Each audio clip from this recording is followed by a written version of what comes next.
Wakosana masamba mchezomo muli nkhani yetu yokhuzana ndi nkuluja amene amadziwika zona kuti Zaka wa Passover Channel. Tikupeza kuti ambiri tikumutsala bwino komano kwa amene sitimamudziwa mkulu amene ali ndi page yake pa tsamba la mchezo la Facebook ndi amakhala kwamba nkhani kwambiri zokhuzana ndi azimayi ndipo tenga ndi amene amayankhulira amanena zona kuti iye amakhala akupereka uphungu kandi kwa azimayiwo amene oti ali ndi ana angapo koma ana amenewo ndi kuti azibambo awo ndosiyana ndi mkulu amene Zaka zikuona kuti wakandana ndi azimayi enake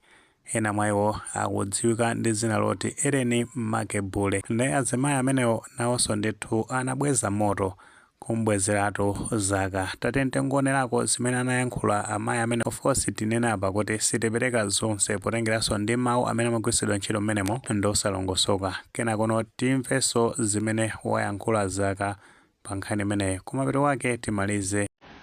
Passover what abambo ino I think kundende kumene munali kuna kuonongani.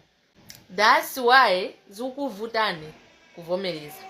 Komanso ndamva I've done a research ndamva kunena kuti munaphaka zanu. Abambo awo ati anaphaka zawo apasovawa ati anaphaka zawo kukhwimira business yawo ya ukalipentala.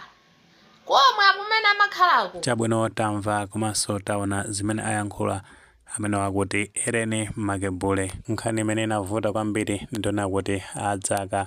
akuti no anatenga chithunzi chawo ndikupanga atachi kandi kuti pa video inake imene anapanga ndipo satira zimenezo zinakuyisa amene wa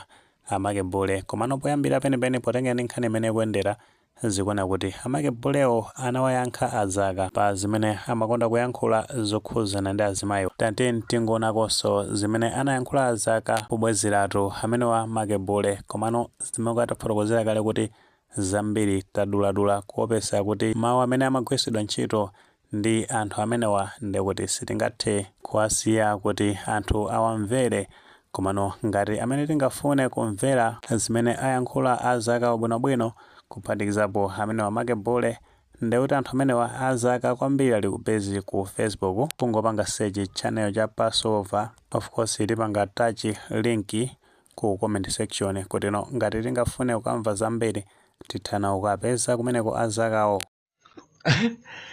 Passover Channel ndi Zaka muli bwanji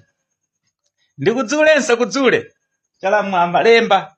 ungolemba basi tikudzula Zaka pano mpanga kudzukudzu ukudzula basi ngati sipa kumeteka waulani ndi machesi anthu akamva kununkha adziwa kuchina chake uku chikuchitika muli bwanji. Mayi anga uhule omapanga ulibe mwana bolani koma uhule omapanga kudya azimayi amene ali ndi ana awiri kapena atatu ineyo ndekha ayi ndikulankhula azimayi awawa azibambo mango kusintha ena kana nditukwana kuti chotsa zithunzizo ine azimayi honest ndikunena mopa Mulungu dzanja langa ili ndimadziwa kuti ndinosoneka bwino ndekha ndimadziwa koma sindingatengane nzima chenjezo kwa azimayi inu musadayambe kundilankhula za mwano musadayambe kundipanga post m'mapeji mwanu zolankhula za chipongwe zaidi mudziyamba mwadziyang'ana kayeneyo kuti mmaoneka bwanji mandimve ndangokupatsani warning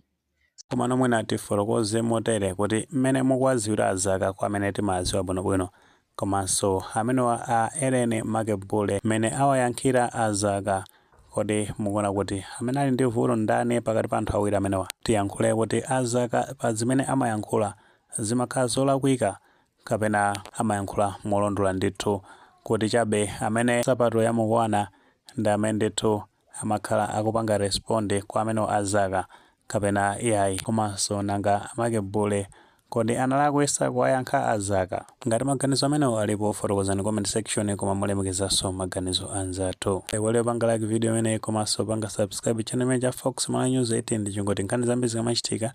ndi kuti zitha kupezani mosavuta.